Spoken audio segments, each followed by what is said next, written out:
Арнамыздағы ең ерекше балаларға арналған видеолар сіздерге қатты ұнайтын көрінеді. Сондықтан жаңа топтаманы назарларыңызға ұсынғым келіп отыр. Қабыл алыңыздар, әлемдегі ең ерекше 5 бала.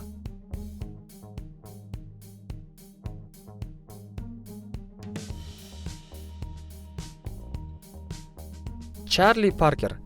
8 жасар Чарли Паркер Австралиядағы жабайы табиғат саябағында жұмыс істейтін ата-анасына жануарларға күтім жасап жәрдем береді.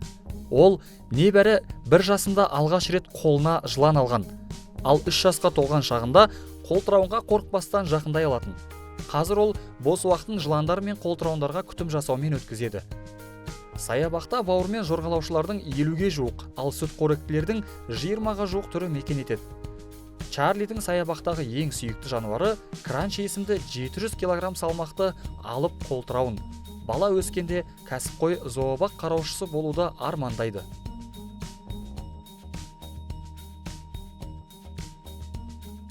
Ресторанды бала басқарғанын көрдіңіз бе? Таныс болыңыз. Флинн Маккери.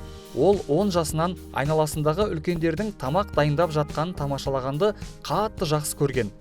Ал 12 жасында ол өзінің фирмалық тағамдарын ойлап тапқан.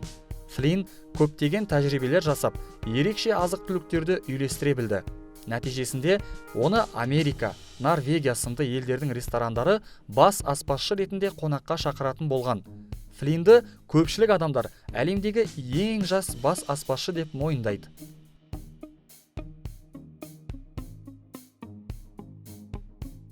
Бруклин Ситнер.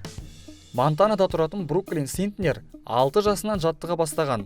Қазір Бруклиннің жасы 10-да.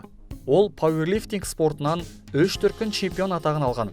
Бруклин аптасына 6 рет 9 сағат жаттығу жасап, халықаралық сайыстарға дайындалып жүр. Спортпен шұғылдану оған қатты ұнайды. Ол әкесінің жаттығу залында дайындалады. Қазіргі таңда Бруклиннің көтерген ең ауыр салмағы 43 килограммды құрап отыр.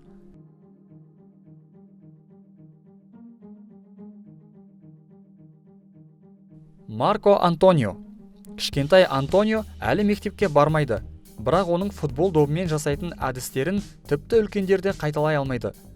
Оның доп тепкен видеолары Instagram желісінде 100 мыңдаған көрілімдер жинайды. Антонио доппен жаттығуға бар ынтасын салады.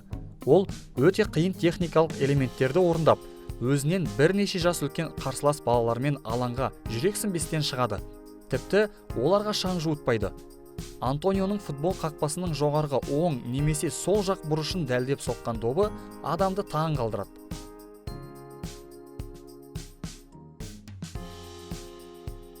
Абаш.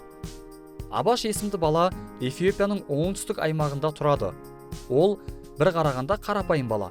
Бірақ оның ерекшелігін байқаған әрбір адамның одан көз жанарын алмай қарайтын өзгешелігі бар. Ол өзгешелік оның аспан түстес көк көмбек көздері.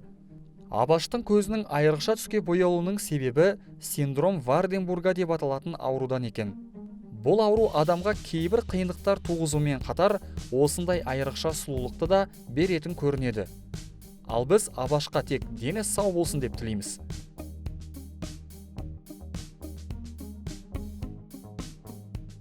Назарларыңызға рахмет.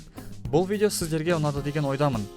Ал сіз қандай ерекше балаларды білесіз? Сол жайлы комментарияға жаза кетіңіз. Келесі видеода жолыққанша аман сау болыңыздар.